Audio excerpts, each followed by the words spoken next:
Meyer Shank Racing will end its long-time technical alliance with Andretti Global. Now, the team co-owner, Michael Shank, confirmed the heavily rumoured change to Marshall Pruitt from Racer.com. Meyer Shank will begin a new technical alliance in 2025 with Chip Ganassi Racing. Now, in this new multi-year partnership, MSR will receive full technical support from Ganassi, which includes providing the engineering staff for both full-time entries. Additionally, Ganassi is giving them setup information, dampers, data from the CGR drivers, and MSR drivers will get the participate in team briefings as well. They get to have all the information coming into it as well with the Cassini drivers. The link to this article is in the video description below, and the photo has been taken by James Black from Penske Entertainment. So Kobe's with me here as well. Let's hope one of those going to have stable internet for this bit. What does this new alliance with Ganassi mean for Meyer Shank Racing and their future in IndyCar? I think the future for Meyer Shank Racing is extremely bright in the NTT IndyCar Series. It doesn't get better than aligning with the standard of one of the two standards of the series, which is Chip Ganassi Racing. And obviously, I think the number one standard obviously has to be Team Penske, and that's why AJ Foyt Racing has an alliance with them. That's why you saw David Malukas go to that organization, because of what he saw in the potential of that alliance and everything that can potentially bring him over time as we head into the future. And I think that Meyer Shank Racing, I think it was already an attractive destination for whoever is going to get that number 66 Honda in 2025 and beyond. But given the Ganassi alliance, I think that this is even huge. This is just so huge for the organization. And I really believe that Meyer Shank Racing will benefit tremendously. And all of a sudden, if the line wasn't already long for this number 66 Honda, I think the line just doubled or even tripled, because if I was a free agent looking for an IndyCar ride, this is the one team that I would really, really want to go to, because I think that they could show a lot in 2025 aligning with Ganassi. And to be fair, I think Meyer Shank Racing has really shown a lot, especially Felix Rosenquist showed a lot of speed early on in the season. It's still running well, although it really seems like, Felix in certain cases, trying to build some consistency, and all of that has fallen flat. But the speed is definitely there. They have a lot of talented people in that organization, and I really believe that this is a great thing for Meyer Shank Racing. And it's also the end of an era. You said, Josh, they're ending their alliance with Andretti Global. And right now, I don't think Andretti is bad at all. I think they've certainly improved, downsizing to this 3-car operation compared to the 4-car team that we've seen in the past. So I think that's working wonders for them. But if you look at Chip Ganassi Racing, I think they're on another level right now in IndyCar over Andretti. So I think that Meyer Shank Racing really got a good deal out of this, especially, Josh, since you mentioned that they're going to be getting dampers, they get setup information, data from the drivers, and they're going to be able to participate in team debriefs with the Ganassi drivers. Like, if you're a Meyer Shank Racing driver, it's going to be so cool being able to be in the same room as a Scott Dixon or Alex Palou and be able to pick their brain and ask them about the data and like what their car doing here and there. I think is a really good thing for them. Makes it even more bizarre that David Malukas has sort of stepped away from MSR as well and gone over. So it confuses me no end. If you've got such a good lineup coming, and certainly Meyer Shank Racing, I think personally need this. So it's a really good stronghold for them. They've been looking good, and wonder what Helio's going to do. I know he's up with McLaren at the moment, but nice to see if he decides, I'll do a couple. He's already had that itch this year, hasn't he? Yeah, I believe Elio Castroneves is. I believe it's already.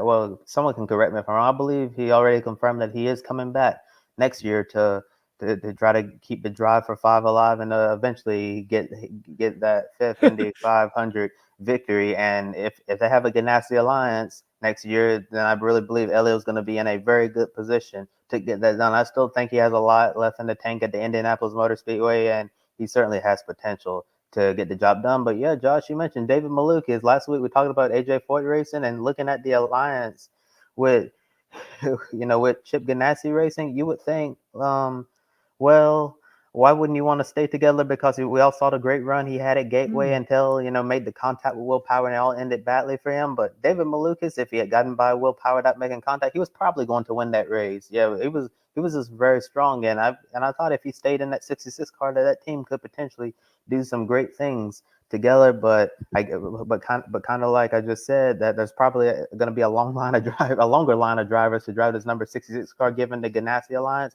I guess Malukas was looking on the other side with Foyt, being like, oh, there's a Team Penske Alliance. Maybe that's something to look at. And to AJ Foyt Racing's credit, they've done an amazing job this year. I remember when this team, both of their cars were at the very back of the pack of almost every IndyCar race, and mostly with the 14-team Santino Ferrucci. He's moved that team well up the grid, and they're a lot more competitive than we've seen in a very long time. And I think that AJ Foyt Racing is going to continue moving forward and inching closer and closer to the grid. So I think that could have potentially played to David Malukas' decision to leave the team. But whether the team is aligned with Ganassi or Penske, I guess you can't go wrong. So I guess David Malukas, instead of saying that he's going up or going down, I guess he's kind of like moving to the side, because you can't go wrong with a team that's aligned with Ganassi or Penske. And Ben says that Elliot Kessler never said that he'd be back in his post-race interview. Yep, so there it is. Yeah, and the post-race interview that we saw as well, that Georgia did the interview for. And by the way, congratulations to Georgia and her partner, who's, as I said last week, they're expecting their first baby in 2025. Georgia Hannaberry. Yeah. I was really surprised, actually, as well. Rumors that already swirling that she might be on the Fox team as well, which I think is fantastic news. She's been a great reporter this year on the NBC team.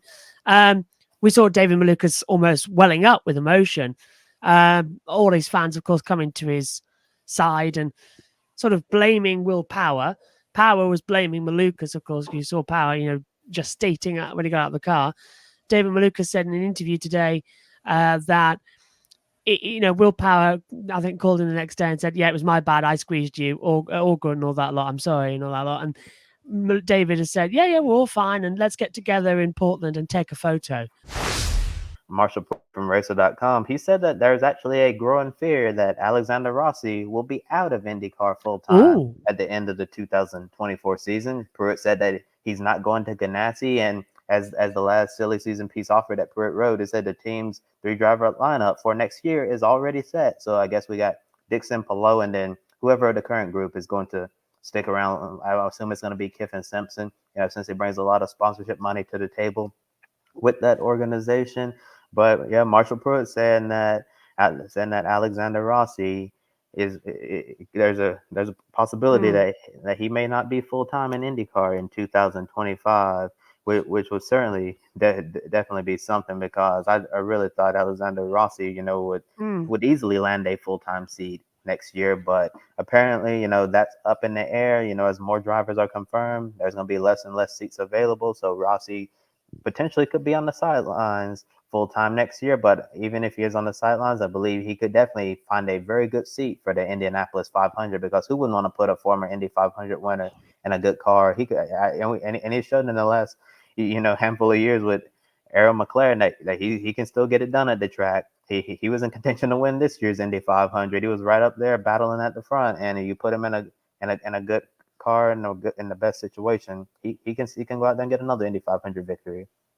110% he can as well. And I think McLaren's sort of whirlwind of drivers at the moment is creating a whole lot of mess in IndyCar as well. So it's the main focus, isn't it? And you never know what the driver lineup's going to be one week to the next as well.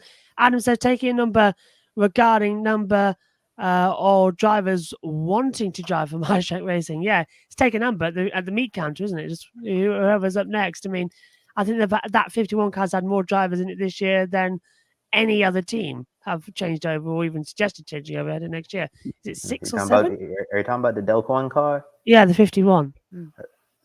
I'd have to look and see how many drivers been in that car, but it's certainly been quite a number. And people always make the jokes about Delcoin Racing, that whenever you see Delcoin Racing on the entry list, it's always TBA all the time, because you never know who's going to be driving the car, because they only have like a different driver in the car for almost every single race. But yeah, Delcoin Racing, they've stuck around for so many years that they've done this model before. They're going to continue on, and we're going to see them on the grid next year, because next year's seems like it's going to look a little bit different with IndyCar, especially with the rumors that teams will only be capped at 3 full-time entries.